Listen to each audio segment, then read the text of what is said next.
This is Haystack Help Radio on KLZ 560. Haystack Help Radio is powered by HaystackHelp.com. Finding help can be like finding a needle in a haystack, but with HaystackHelp.com, finding the needle just got easier. Now, Haystack Help Radio with Scott Watley on KLZ 560. Good afternoon and welcome to Haystack Help Radio. Thank you so much for joining us today. My name is Scott Watley and we appreciate you being with us. Today is a special day and Your Money Matters. That's the name of our show each week. And Mr. Kurt Rogers is our sponsor with Affordable Interest Mortgage. Your one-stop shop for all your mortgage needs is Affordable Interest Mortgage. Kurt, how are you, sir? I am doing just fine. And here we go with another one of those days you say, man, I'm glad I live in Colorado. Man, out of the three of us, you're the one who got the golf shirt on. Yeah, here we go. But I'm not on the course. Yep, you're right. You're right. Again, Affordable Interest Mortgage is our mortgage folks, and Kurt and his team can take care of you. Their number is 720-895-0500. So, Kurt, before we get to our special guest today, let's talk about rates a little bit. Everybody wants to know about rates. Where are they going? Well, we all know they're going up. The question is, how much are they going to go up? The feds have already announced that they're probably going to raise the rates at the end of this month. So you'll start to see that effect now. But remember, when the feds raise the rate, they're raising short-term rates. They're not raising long-term rates. Long-term rates are determined by the bond market, not the Fed's fund rate. Car loans, home equity lines of credit are affected by the Fed's fund rate. But the word is out now that because the economy is doing so well, we're going to see not just the one in June, but probably another one in September and then December. By the end of the year, they'll hit it again. So you're going to see them move at least a quarter each time. If the economy keeps growing, they'll grow more. How's that affecting people right now looking to buy? Well, right now, because rates are still, low fours, they're still doing okay. It's not affecting those that are trying to buy a home. Your payment goes up maybe an extra $30, $40 a month because of the rates, but most people are qualifying. But as they continue to go, what you're going to start to see is people are going to have to maybe relook at putting more money down or maybe not buy that house and buy one a little bit less. So You're going to start to see some change. The demand for homes is so high here in Colorado, whether it's a townhome or a single family, there's going to be that demand because we don't even have a 40-day supply. Mm-hmm. So it's going to take the rest of the year to even get close, even if rates go up. But they're going to go up, and it is going to eventually slow that down. So if you're thinking about it, probably now is a better time than to wait when the rates are up in the fives. Sure. Real quick, still a good time to refinance? Absolutely. And what we're seeing with most people that are refinancing, they'll refinance because their home values have gone up so much. They're able to pull cash out, either do home improvements or pay off debt, but not go back to a 30-year mortgage. A lot of folks that have paid on it for 4 to 6 years are going to a 24-year term, getting the cash, and still being able to keep their payments reasonable and save a lot of money. Gotcha. So, yeah, that's one of the areas we're seeing a lot of movement. Once again, Affordable Interest Mortgage, 720-895-0500. You can check out their website at aimortgage.net. Well, very special honor today, and actually has been on our show before as a guest, but I was out of town, and it's Sheriff Tony Spurlock out of Douglas County. How are you, sir? Good, welcome. Thanks for having me here. Hey, it's great to see you. And, always cool in uniform, Yeah, hey, that's all that stuff in that. Yeah. Not a guy you want to argue with. Exactly.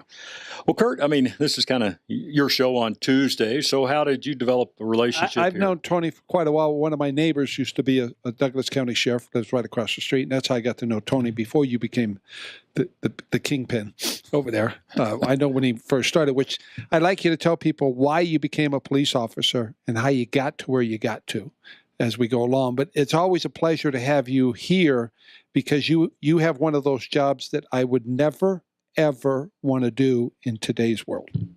And I really respect those that decide to put on that uniform and try to do the best they can because it is impossible, in my opinion.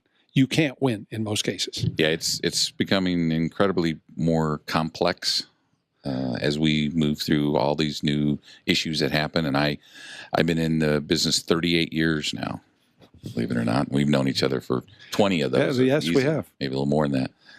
And, I go back to what Douglas County was like 38 years ago, and it was a quiet place. There was one light in Castle Rock. Highlands Ranch didn't exist. 2-lane road going to Parker. 2-lane road going to Parker. It was just a completely different Yes. Wow. community, completely different. And as it, as growth happens, I mean, that's just part of Colorado. A lot of things started to change. And, we, when I worked there was 30 people in the department, and I got on the job from a friend who knew me and said, "Hey, I know you've always wanted to do this." And I was going to school, and I said, "Why don't you come on board?" I took a cut in pay in the 80s, which was really terrible. And then I worked my way all the way up. So here I am. Wow.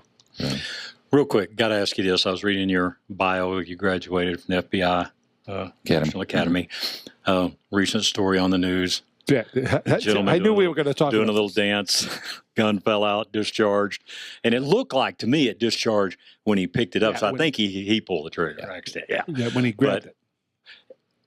I got a feeling if that would have been Kurt doing that jig and dropped a gun, he'd have probably been arrested. True or false? I'm thinking you have a at minimum you have a reckless endangerment. Yep. Because it falls out, and then probably I think so too. Looking at it, he's like, "Oh my gosh, I got to pick this up real quick for anyone sees me," and reaches and grabs it, and of course It looked like the bullet bounced off the floor. Yeah. So he's because grabbing it was a spark. Yeah, and so he's pulling it up and grabbing it, and his finger probably went in the trigger, inside the trigger guard. I don't know, and boom. I did understand the nightclub that happened in offered the gentleman that got shot in the leg free drinks for life. For life. Sure they would. See if we can help that pain. You bet. And he already has an attorney, so that's going to go farther. I'm guessing that agent's in a little bit of trouble right now. So, yeah, absolutely. Which is unfortunate, but Talk about some of the challenge. We'll get into some specifics here on some guns and things, different things we want to talk about. But just, since you've been doing this a long time, in 2014, I think is when you took this over, right? Yes. Okay. Even in this short 4-year span, how have challenges changed? Oh, it's, there's little challenges that increase the individual's discomfort, people's discomfort, the citizens. And that is just the growth on our roadways and people moving into Douglas County and the impact on so many people moving around. That is one big issue. So a lot of road rage, a lot of those things have increased. Obviously, one of the biggest increases that we've had is that we have seen in the last 4 years that I've been in office, more violence against officers than we had probably in the last 8 or 10 years before that. And that has been something that's been creeping across the nation. Mm-hmm. But one of the things that we talked earlier about is the impact on the mentally ill folks, where there's Colorado essentially 15 years ago, 20 years ago, did away with its ability to take care of its citizens in a sense of an organized mental health facility. Right. And everything went private into the public sector. And, that it's either feast or famine. And so there are a lot of folks out there who probably need care and treatment, but just aren't going to get it because they don't have insurance or they don't have the economic strength to do it. And, unfortunately, they're left to their own devices, and they medicate themselves and they try to treat themselves with either drugs or alcohol, and that combination with a mental health issue is a dangerous business, and we're seeing a significant increase in that across the country, but in Douglas County we've seen a significant rise on it, and I think a lot is because people have moved into the county from around the country. And it's a great place to be. It's a wonderful county to live in, and we have all the amenities. I'm telling you, it's awesome. It is awesome, and I am looking at that golf shirt, and I'm thinking I should be out. I know about 8 places we could be at, and so it has all of these things to offer, and it is really nice. And we do have we have a very low violent crime rate in Douglas County, right, and it's one of those things that when you see it starting to creep up a little bit, you really get concerned about it because we want to maintain that We want to maintain that community of Douglas County where it's really, homey and it's nice, but that becomes increasingly more difficult when we don't have resources to take people to. Right. We don't have the ability to do that. And, even with our kids, Douglas County School District, a unique county, again, has its own, a single school district. And so there's 87,000 kids in school. That's a lot of little people. Right. And just trying to manage and take care of them from a law enforcement perspective, because you're going to get a percentage of those kids that are going to have some issues, and that's a whole new adventure as well. You were talking about mental health. When you guys get a call or you have an issue, and it seems to be a violent one, whether it's a family dispute, and you run across someone, what do you guys do, or is there things that you can do to try to help those people you run across with mental issues? There are a number of places inside Douglas County that treat, but they are an insurance pay or a private company. And really, what we try to do is find out what the situation is, and because normally when we get called, there's some kind of an issue, and they're not just calling us, to say because there's a disagreement or an argument about what channel to watch. Exactly. Right. And so we're seeing, these cases where these individuals are truly, there really has a mental health issue. It's exacerbating their ability to function in normal society.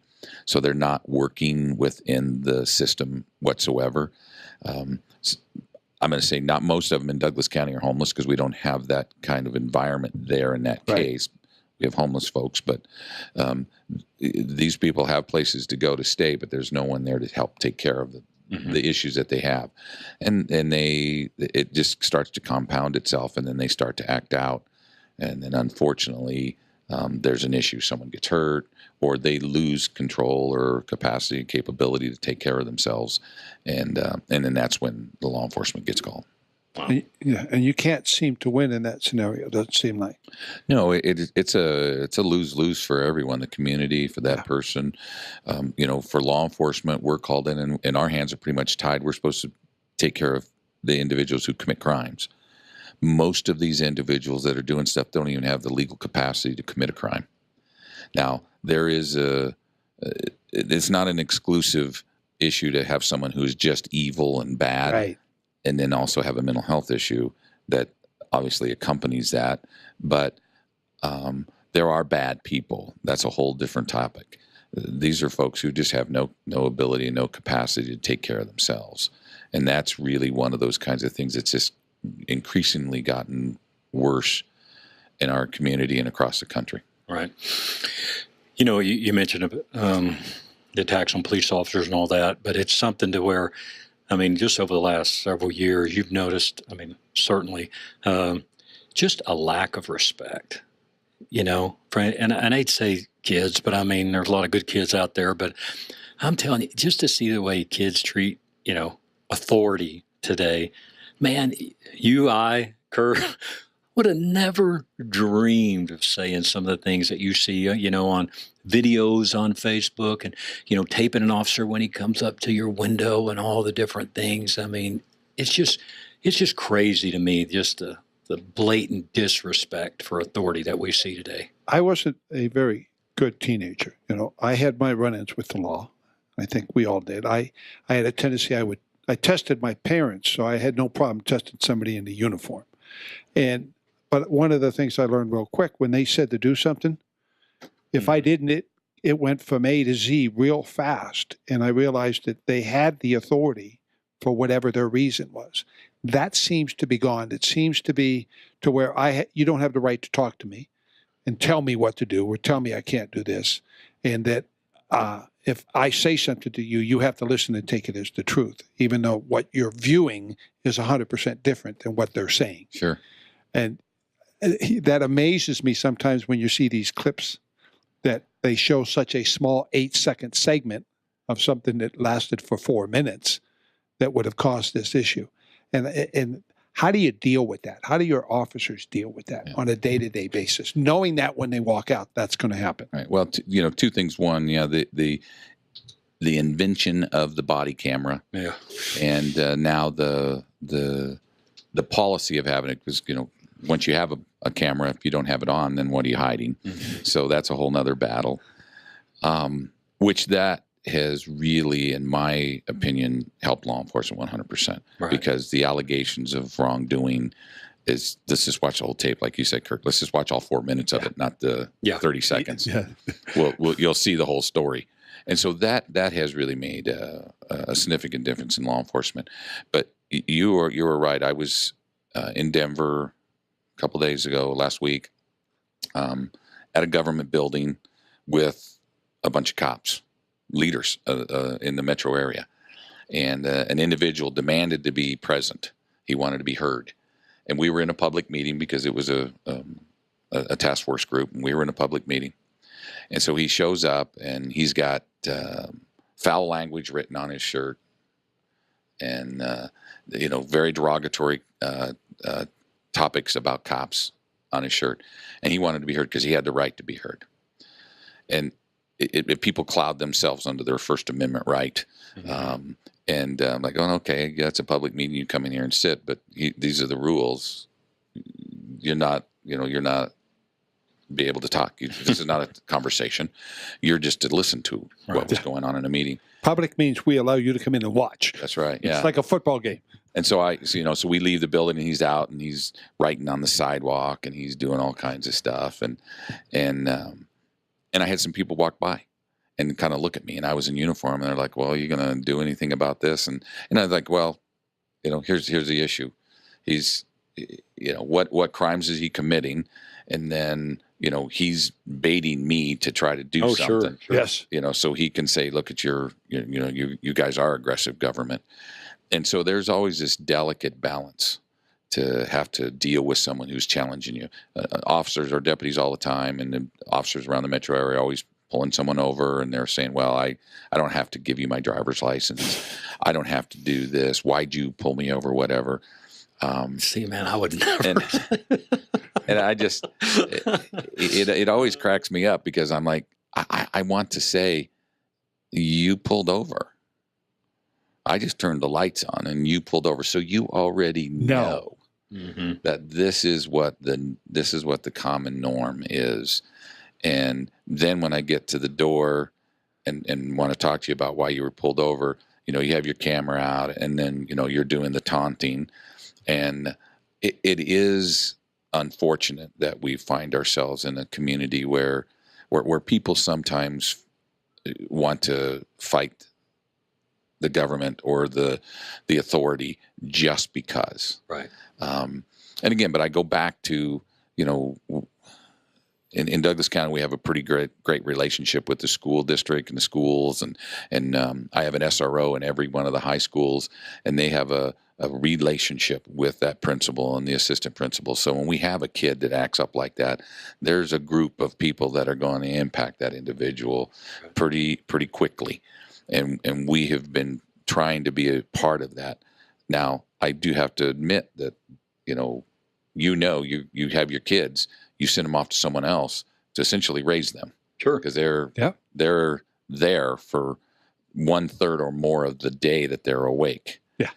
And so, you want people that are going to be doing those right things and making those right decisions, and saying, hey, this is, be respectful, to everyone. There's no reason not to be, and set that stage. So sometimes we have parents that don't do that, and you can see that they're building a legacy of that kind of behavior. Yep. And that we got to hit a break, but that was one thing that I hated to see after you got in trouble at school or, got a ticket, whatever, is your parents in. And nowadays the parents go up to defend all the actions of the child before they get, take care of the child. We're late for a break. This is Haystack Help Radio. What could you do with an extra $500, $1,000, or even $1,500 per month? How would that change things for you? Would you buy a new car, pay off bills, or just feel a bit more secure about your retirement? What if I told you there's a way to make your dreams a reality? I'm talking about trading and investing in the market. Now, before you say, oh, that's not for me, just hear me out. I want to invite you to a half-day trading course so you can check this out. I promise you, you'll go away smarter than when you came in. We here at Online Trading Academy sponsor this, and we'll even send you home with a free home study video guide. Your money's doing nothing for you in a CD or mutual fund. Learn how to profit when the market's up or down. Call us now while seats are still available at 303-325-2776. Use offer code radio50. 303-325-2776. That's 303-325-2776. Without changing your budget, own your home faster. Take AIM, 720-895-0500. Many of our clients have learned to pay less interest to the bank, not change their spending habits, and own their home faster. Affordable Interest Mortgage has a possible solution. 720-895-0500. Does your current loan allow you to access your equity without refinancing for another loan at higher rates? Does your current loan allow your equity to make your mortgage payment without late fees or dinging your credit? At AIM, we have a loan that allows you those freedoms, all for 30 years. This could be the last loan you need. Pay off your home faster, pay less interest to the bank, access your equity when you need it, skip payments. Call AIM for details, 720-895-0500. If you're tired of paying all that interest up front on a traditional 30-year fixed, call 720-895-0500 and let us save you thousands. Home of the Asset Manager, locally owned and operated, where it is all about you. 720-895-0500. Regulated by DOR, NMLS 298191, Equal Credit Lender. When people see the new, beautiful cat lodge at Lone Tree Veterinary Medical Center, they're pretty impressed. With its sleek condo spaces, stunning wall murals reflecting Colorado mountainscapes, custom-built cat trees made from real aspen and spruce, and a colorful and entertaining fish tank, we couldn't be happier to show it off. The Cat Lodge is a special place for cats of all ages and sizes to hang out when their families are away, providing much-needed peace and tranquility. Whether your special friend loves to lounge, nest, explore, or be entertained, you can rest assured that your special companion will find something that suits his or her fancy. The atmosphere is relaxing and stress-free and filled with cat-friendly activities and objects of interest. At Lone Tree Veterinary Medical Center, we understand how stressful it can be to leave a beloved pet behind when you have to be away. Call Lone Tree Veterinary Medical Center with your questions about our new Cat Lodge and our cat boarding services. 303-708-8050 or visit LoneTreeVet.com. Littleton Heating and Air Conditioning is proud of their 45 years of HVAC service to Littleton, Highlands Ranch, and Denver metro area. Littleton Heating and Air Conditioning is your Lennox and Carrier expert heating and air conditioning contractor. They are proud to offer the finest heating, air conditioning, and indoor air quality products with prompt and professional customer service and satisfaction. Call today and mention Haystack Help Radio and save $25 off any repairs or $100 off your furnace installation. Call 303-798-3880. That's 303-798-3880 for your appointment today. Littleton Heating and Air, A-plus members of the Better Business Bureau and official Haystack Help registered company. Ladies, I know you're tired of walking into the local gun store and seeing the same old thing. So let me tell you about Rampart Firearms. Just a quarter mile up Highway 67 off of Santa Fe and Sedalia, you will find a great selection of guns, ammo, tactical, and personal defense weapons. And if you or your spouse love to hunt, Rampart Firearms is a great stop for all of your hunting needs. Shotguns, rifles, pistols, anything from predator hunting to your next big game trip. Head to Rampart Firearms at the foot of the Rockies. Open 6 days a week, Monday through Saturday, 10 a.m. to 7 p.m. And you will only pay a 4% tax on your purchase. RampartFirearms.com, 720-468-0050. That's 720-468-0050. Rush to Reason with John Rush. Weekdays from 3 to 7 on KLZ 560.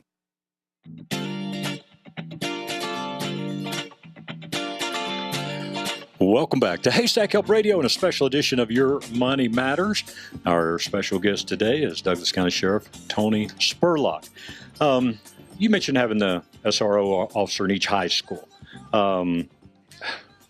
What they have an office at each school? Is that how that works? Yes. Each officer? Mm-hmm. Okay. They have an office They have a car that's parked right out front. They have an office in the school, and that school, the perimeter of that school is their foot district, their foot beat, and they deal with any issues that might come up, either from a security perspective or you can imagine some crimes might occur from somebody having something stolen or whatever, and so they deal with those kinds of issues. But a lot of their work really is dealing with a very small portion of the population that is having issue with the school, issue with the authority. Maybe these kids they only come to school once a week or whatever. So they do a lot of that work. They do a lot of intervention stuff, a lot of prevention things. We do. They teach some classes there, anti-bullying. We do some suicide prevention courses and talk to the kids. Sometimes the officers will find that there's, one person says something to another one, says, yeah, that kid's got an issue or there's something going on in his life or a problem. They can tell that he's very depressed or whatever. The SROs will go in there and they'll intervene. They'll contact the child and say, hey, what's going on? Right. Let's talk. Those kinds of things. So they have a very full plate. And most schools have a way of a anonymous kind of tip line that they can call in. Well, there is. There's one that's in the state, a global one for the state. In Douglas County, we have what's called text to tip. Safe to Tell is the one that's in the state. We have a text to tip, and so any kid, and we educate all of them. Any child in school will say, you have this number. You can give us a tip by text. It's completely anonymous. It gets filtered all the way out of this country and then back into it, so we can't track it. And that was part of the deal with these young folks. Secure privacy. Privacy, sure. And then we act off of that tip. We have saved lives, kids who were going to commit suicide and texted their friends, and we've gone to their house and found them in the middle of trying to do something. Wow. So it has been very, very helpful. We've had young people who were in very serious medical conditions and weren't really aware of what was going on, and parents were on vacation or parents were out or whatever. Someone would text us, hey, I don't know what's going on over there. We would go over, and so it's been a lifesaver. And kids will use that that thing for a lot of different things. Sure. We get a lot of stuff, and we act on those. We verify the information, and we try to track down, the person that they're directing us to try to make sure that everything is fine. And we just say, hey, someone anonymously gave us this tip. Are you seeing a rise in certain mental health issues with people? Is there one area that's getting higher than the other? Or like suicides or assaults or things like that? Well, suicides are unfortunately on the increase. Yeah. And we see a lot of that. Mm. And that's from adolescents into adults. Now, I have to openly admit the fact that a lot of that is because of just our population growth. Sure. Our numbers have increased significantly. But when you see, a half a dozen, 8, 10 kids who are involved in suicide, and there's probably 3 times that many that are involved in attempts, and you have that many, if not more, that are adults that do it. And we work back, and we work in conjunction with the coroner's office, and we determine, that there's a mental health issue. People were aware there was a mental health issue. Some were getting treatment, some were not. That is definitely on the increase. And those are the things that are very, very scary, because officers go into those, and sometimes these individuals have not finished the job yet, if you will. Yep. And we've engaged them in parks.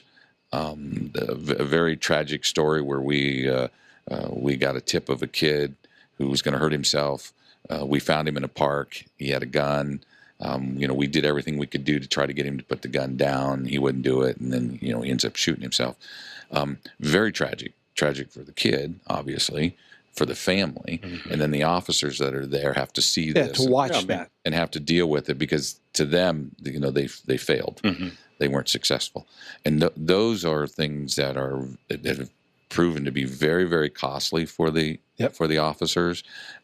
For me, as the head of the agency, dealing with them and now providing them with their own treatment and guidance and preparing officers for these types of things is expensive. And it's something that has to be reoccurring. And it's one of those things that when I first started, that wasn't one of the things. Yeah. That wasn't. Yeah. You didn't even think about it. Yeah. It was, and I'm sure that it was occurring, but it was a smaller environment. But nonetheless, those are the things that are being very impactful on our agency and on our community. Mm-hmm. School shootings, needless to say, have been certainly a lot in the news and media, and of course here in our own state as well. But your viewpoint, I realize, we got a half hour, but I mean, your view, do you ever see it being effective of teachers, being armed in any way, or what's your stance there? Well, I think what I can say is I know currently the Douglas County School District, they're not interested in that. We proposed, I say we, there's an organization, it's called PSAC. They're an advisory group to me and some other just citizens. We proposed some different options. One of them is to do some different things with our SROs to impact the visibility in the schools. There's 110 schools in Douglas County, school structures. Sorry.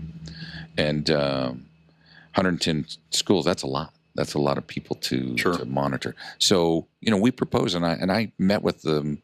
I said, listen, I'm not a fan of just giving any teacher the okay to carry a gun in the school, because I think that there's issues that need to be addressed there. How is it going to be stored? How is it going to be secured on your person? How much training do they have? How much training do you have? Not just in the shooting of the weapon, but emotionally in the situation that could be thrown in front of you. Right, situational awareness and those things. But I did assert myself. I said, I guarantee you have people in your school. Either it's an assistant principal or a principal or a coach, or maybe it is maybe it's the science teacher who is an expert in firearms. He's also, he does all these other, whatever, he or she. I guarantee it. I mean, the Douglas County, I'm just going to talk about Douglas County. Douglas County School District is one of the largest employers in Douglas County. Right. For all those teachers, there has to be people in there that have those skills and those abilities that can be worked through a very minimal and cost-effective way to educate and train them, and then have those people are the ones who would be additionally armed in schools, and that everyone would know that. And I think that's important too, is that people know who it is, for safety. I would be supportive of that. I would be supportive of, but it has to be systematically put in place where people can talk about it. People can say, okay, these are just not blanket stuff. Right. That's blanket stuff never gets resolved. And so I would be supportive of those kinds of things. And I think that we are, I heard something the other day that there's a school shooting every 10 days in this country. Most of them never get reported, and we don't hear them in the West, or, because they're on the East Coast local, or whatever. Yeah. And it's not a big news splash. And there's all other kinds of, issues and unfortunate violence that happen in schools, from the elementary to middle school to the high school. And I just think that that there needs to be a systematic approach to whatever you're trying to prevent. And you have to have a partnership. And I can tell you right now that if you don't have a partnership in this business, it's not going to work. You have to have a partnership with your school district, with your community, with the other agencies, and and we're trying to do that. We're trying to make some of those kinds of changes, and we try to do some. I know there's some other folks that are trying to do some great partnerships. Nick Metz, the chief of police of Aurora, great guy, love him. He's doing a fabulous job in the city of Aurora, really trying to make some changes in partnerships. Sheriff Dave Walcher from Arapahoe County, same thing. And so we're we all touch each other, our jurisdictions, our boundaries, trying to work with each other, trying to find ways to solve all of these complex issues, and not come back to the taxpayers and say, hey, I need a couple other gazillion dollars. Yeah. We can do this smarter. Mm-hmm. And that's where having the right people in the school, and it doesn't take a lot of education. And in law enforcement agencies, they could come into the decisional making training programs. At our training facility, we have some of the best state-of-the-art decisional making training simulators right there. We could run folks through that all the time, and then train them to be aware, and and weapon retention and all those kinds of things. No cartwheels on the dance floor, okay? But doing that kind of can't do that. Right. No, those kinds of things would make a huge difference, in my opinion. And the key for me, and I've told a lot of people this, I want to stop everything from happening in Douglas County. Well, sure. And so what can we do? Where can we focus on that? And how do we make sure that we don't have one of these in Douglas County? You got to stay on top of the intelligence gathering on unfortunate circumstances.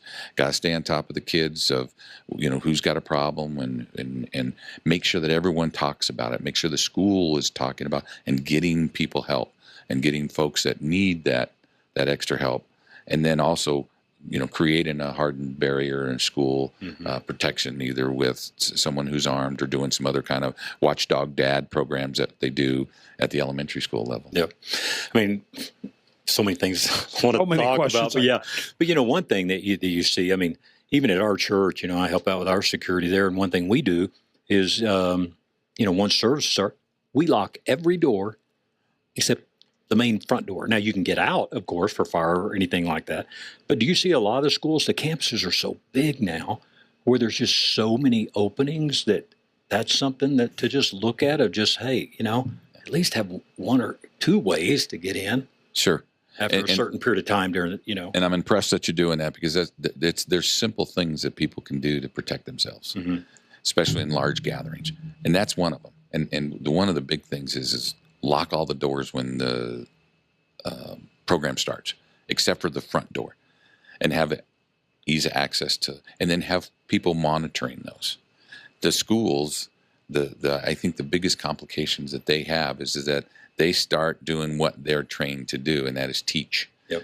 And so they're in the middle of a teaching, and someone doesn't know that the back door to the kitchen's open, or the side door, which we normally only open up when people are leaving. That's the assembly day. That needs to be checked and make sure that it's locked. Those are kinds of things that we have to now build into our mind of our daily travels, and make sure that you do that. The church that I attend, the folks do the same thing. We have someone there that's at the back of the church, and someone's at the front of the church. And I know those guys are armed, and they already went to a service in the morning, and now they're there to provide a watching eye, a watchful eye. Sure. If someone was to come in the back door, when I'm there, I'm paying attention. You're worshiping. I'm worshiping. I'm paying attention. I'm not looking at what's going on in the back. And so I think that it takes those kinds of steps. And those are easy steps. Yeah. They really are. And any kind of organization, any kind of community that can do those things.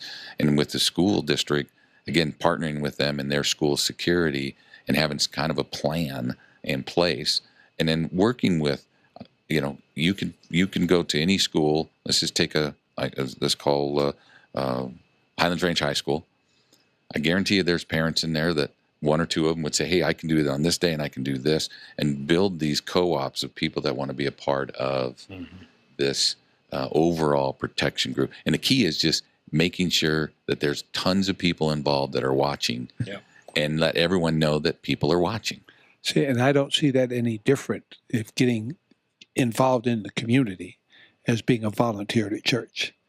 Once you start to do that, you start to see and empathize more with what is really going on. Because if you're just sitting in the stands watching it, you don't see what's really going on. Right. So by getting involved, I agree with you. I know plenty of people in Highlands Ranch that their parents, I do that just to protect their child. Sure. I'd take one afternoon, I would do that. Mm-hmm. I think that's a good idea. Now, recently we had this bill, forgot the number on it, but it was the mental health bill where you were involved a little bit in that. Emergency risk protection right. order. So let's talk about that a little bit, and your stance on it, and then I'm sure it'll probably come back up at some point. Most of the time it does. But I was telling George Brockler when George was here a few weeks ago that sitting in front of those wives and kids and telling them that their dad is no longer here, I can't imagine, as a police wife. So I mean, I get that as much as I can, and so you feel like there's something that needs to be done here. But talk about that bill a little bit, and anyway, what you think some of the answers are there. Sure, I wasn't really part of the drafting of it in the beginning, and then I started to read it, and then I was brought into it by a number of folks, and I got to tell you, Cole Wist, what a wonderful person he is. He was able to provide us really some good guidance on be aware of this and watch out for that and those kinds of things. Where this bill was really originally designed to protect people with extreme mental health issues from themselves and protect others. And here's the loophole. The 72-hour mental health hold is broken in this state. Broken. Because if you find somebody who's at imminent danger of themselves or others, and the cops take them into protective custody, there is no place to take them but an emergency room. So you take them to an emergency room, and the docs are like going, we're here to fix people who have broken parts. So they have to go over there and wait till we can get an on-call, because it's usually always at nighttime. We got to get the on-call clinician to come down and do an interview to make sure that there's issues. There's issues. Almost always, those people are out of the hospital in 8 hours. And I get it, because the hospital is there to, those beds, there's minimal beds, and they're there for emergencies. And so bringing someone into a hospital that takes care of pediatrics and having someone there who's acting out isn't the best place. And it's not a good environment. And so those folks are released right back out on the street again.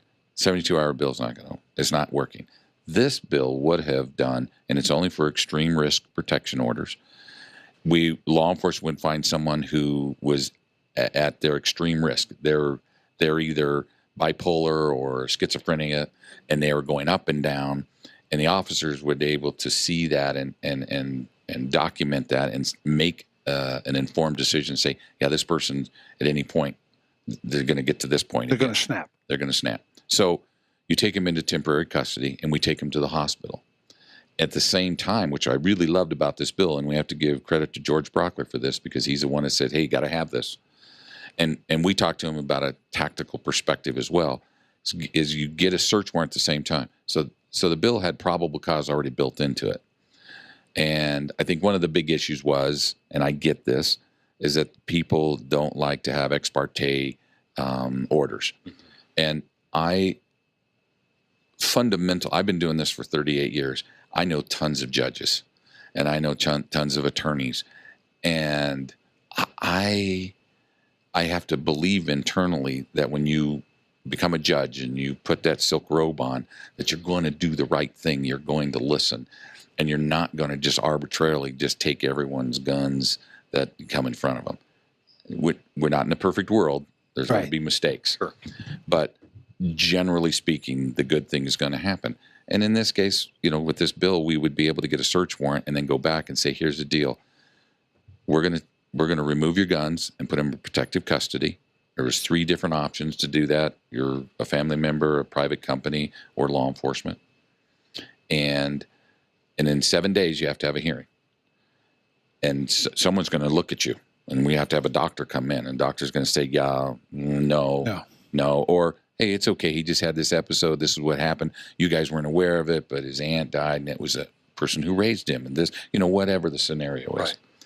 Right. And okay, in 7 days, and the judge says, all right, that seems reasonable. We have someone here who is educated and can be articulate enough to say those things, then the person would go back into their normal life, and the guns would be released to them at no cost to them and at no impact. But if the person couldn't get over that level, they would say, okay, wait, you have 6 months. It was 182 days, I think it was. We have to come back. And again, it was on the petitioner. Mm-hmm.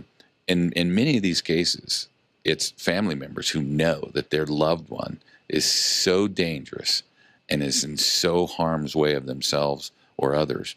They have nowhere to turn. And they know if they call the cops, well, this guy's going to go to jail. He's going to be in there for a couple of days. They don't want to hurt him. They don't want him to go to jail. And they want to take the guns away, but they're afraid to take the guns away. It could come back and hurt him. Can come back. Yeah. And so it is a very, very difficult, complex issue. And I went about this whole thing from a mental health perspective and keeping people alive. Because my deputies see people kill themselves right in front of them. We go to suicides all the time. Those are mental health issues. Mm-hmm. And these are people who have guns. And I get it. They hurt themselves with a million different things. But this is one thing that we can do from a mental health perspective to separate them from everything.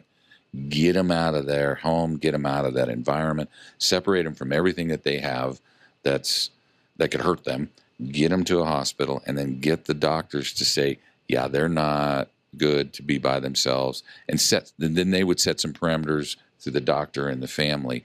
And maybe the guy doesn't own any guns. Right. Maybe he doesn't own any guns, but he's still in that predicament. Sure. We want to make sure that we can get him to a place to where they can get some treatment. And that was really the key thing. And I know, I'm not going to, say that it wasn't. The murder of Zach Parrish was a big issue mm-hmm. for our agency. Yep. And we knew that guy was mentally ill. We knew that individual needed help. Yeah. His family knew. They came to us for help, and we couldn't help him. They came to George Brockler for help. He couldn't help them. There was no place that anyone could turn to help. And then this individual snapped on New Year's Eve. Yep. And given all of the things again, we would have been in front of this 2 months earlier, and we'd have been able to do it on our time, not on his time.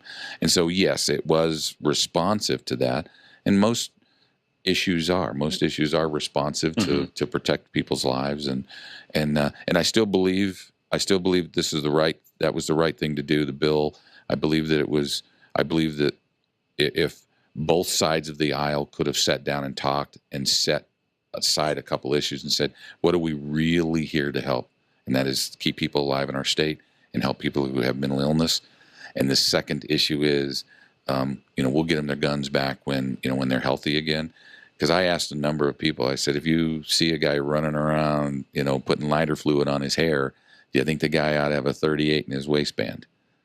No. Nobody reasonable is going to say yes to that. Right. We talked about this before the show, that, we don't necessarily see guns as the problem, but the issue between the mental health and the guns, and being able to understand that, because when you look at all these mass shootings, they're all tied to mental health. How do we prevent them from getting to that point? Taking guns away takes guns away from everybody, but the people they're still going to find the gun. Sure. How do we solve that problem? And it sounded like that bill was kind of a step in that direction. And I think it was. And I am of the belief that, yes, we're not going to solve every of those issues, right. But it would have prevented people who are in that state of mind to go out and buy any guns until they're healthy again. Right. So even if some were taken away, they couldn't go get them. And it is unfortunate where, people that have been involved in all these mass shootings and everything else, they use a gun, and sometimes they're using other things. And I said a million times before, I'm a member of the NRA. I love guns. I want people to know how to handle them properly, so they're safe. I want kids to learn how to hold them and to shoot them, and they're fun to shoot. I'm thankful, Kirk, because you live in the county, that you help me buy bullets every other month, and I go out and shoot them at the range. So thank you. Okay, and that's okay with me. Okay, yeah. So I'm all for that. It's just really this unfortunate, very complex issue of mental health. I have one other question. I don't know if we're going to get right past our breaks. Oh, that's all right. but the training issue, from everything that's happened over the last 5 to 10 years, when an officer first came in, they had this kind of training. What kind of training are they going through now to deal with all of these new issues that are being brought up? Has it changed? Is there a college education? I mean, what are they required to do before they're able to go out? When I first started 38 years ago, I wasn't a social worker and I wasn't a mental health provider or evaluator. I was a cop that came when your house got burgled, when someone stole your car. If you were beating up someone, that's when I got called. Today, our academy, we have academy class graduating in 2 days. They are extensively trained on CIT, critical intervention training, to de-escalate psychological mental health issues, people who are out of control. That's a major part of our training. They're very, very involved in training in regards to social issues and dealing with parenting and children and making sure that we understand all of the complex laws that are involving divorce and child custody, and those which are not crimes. You understand, they're not a crime, but it's something that now law enforcement is like the caretaker of everyone who gets a divorce and the exchange of their children. At my substation in Highlands Ranch, we have a place where you can park your cars between these two signs, and that's where you can exchange your property if you're selling it on eBay or wherever. Well, that's another whole show. Craigslist. Craigslist. Yeah. But it's also a place where we tell them that's where you park your car if you're going to do child exchange. So everybody's videotaped and nothing mean can happen or nobody can say anything. I never got that training 38 years ago. That wasn't an issue 38 years ago. It is now.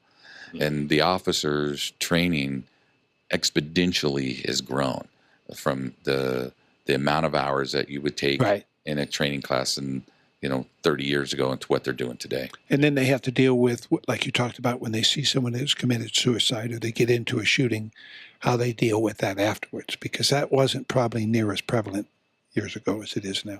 Sure.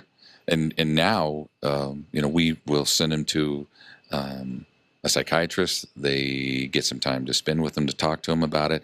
And we don't know what's going on in that officer's personal life. Right. We don't know what kind of trauma he's already involved in or whatever. And so now they see something else and it triggers some other kind of issue. What we monitor very closely is make sure that they're not drinking. Sure. They're not abusing any kind of drug or alcohol to kind of deal with that emotional issue. And that in itself is very complex. And when I grew up, we drank on the back parking lot. Okay. Not no more. Not no more. Yeah. Not no more. And now people are watching over each other and making sure that they're okay. And we have a whole different type of officer too. Sure. Some people grew up in the hard age, and now we have people who are. It's a different. There's a different type of person that's coming into this business. Right. Now, and with all those things, with all those things that they have to do, now they put a camera on them. So everybody else gets to watch them, make sure they're doing it right. So I think about that. How would you like a camera on you when you went to work for 8 hours a day to see how you behaved around other people? Right. And how well you did. So when you start looking at it in a different perspective, you go, okay, wait a minute. Maybe these officers are human too. Yeah, absolutely. Not just a robot that's got all this training and they will do just this, the perfect thing every time. Right. A few minutes left here. Re-election. I assume you want to do this again. I do. I'm actively running right now. All right. I don't have a primary opponent, and to the best of my knowledge right now, I don't have a general. I don't think that I'm going to have anyone run against me, which is a blessing. I'm very thankful for that. Right.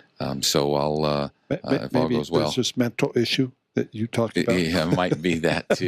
So if people want to help you, is there a website or anything we can give out? Spurlockforsheriff.com. And follow on Facebook. I saw you had a Facebook page. Follow on Facebook, right? yeah. If you want to know what's going on there. And then you can also follow our agency, dcsheriff.net. Right. And follow our sheriff's Facebook. And we have a whole slew of social media. My PIO takes care of all that and knows exactly where it's going. Okay. Again, I'm old school, Kirk. Remember that old school before. And I mentioned earlier, ride along. I did that. We got a couple of minutes. there is a program available where people want to ride along with the sheriff. What There steps is. do they do? We encourage people that want to come and ride along and get an experience in law enforcement. They can call our patrol division at 303-660-7546 or Okay. 7505 and say, I'd like to do a ride along. I mean, there's no big thing. You fill out a form. So we know who you are off your driver's license. They schedule you, say, what time do you want to ride? Days, nights, weekends, whenever. And they set you up with an officer, and you go out on a 10-hour shift, and you get to see what the officer Because I'm does telling you, too. that was an eye-opening experience for me. Yes. It really was. Yeah. I tell people you should do it, but be aware. You might want to schedule 2 of them because you might go on a day that's one of those days that all you do is write reports. Go to something, just write reports. And, you barely moved your car. Okay. And then there's other days where you're just hanging on for dear life. Yeah. And that's what the life of a police officer is. Sure. You never know what you're going to get. Well, thank you very much, sir. I appreciate you having me. Pleasure and I to have you appreciate in. letting me Always a go on and pleasure, on. Tony. No, hey, Thank you for We'll have you on again, I promise. great for us. Again, Affordable Interest Mortgage sponsors our show here, and Your Money Matters. 720-895-0500 is the number for Kurt and his crew. I want to thank you for joining us today for Haystack Help Radio. Be sure and check out our website, haystackhelp.com.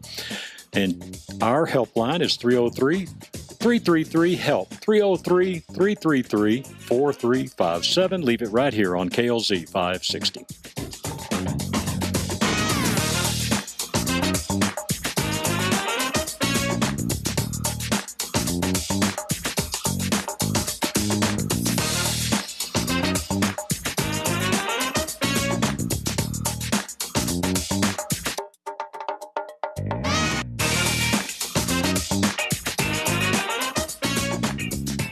The views and opinions expressed on KLZ 560 are those of the speaker and do not necessarily reflect those of Crawford Broadcasting, the station, management, employees, associates, or advertisers. KLZ 560 is a Crawford Broadcasting God and Country station.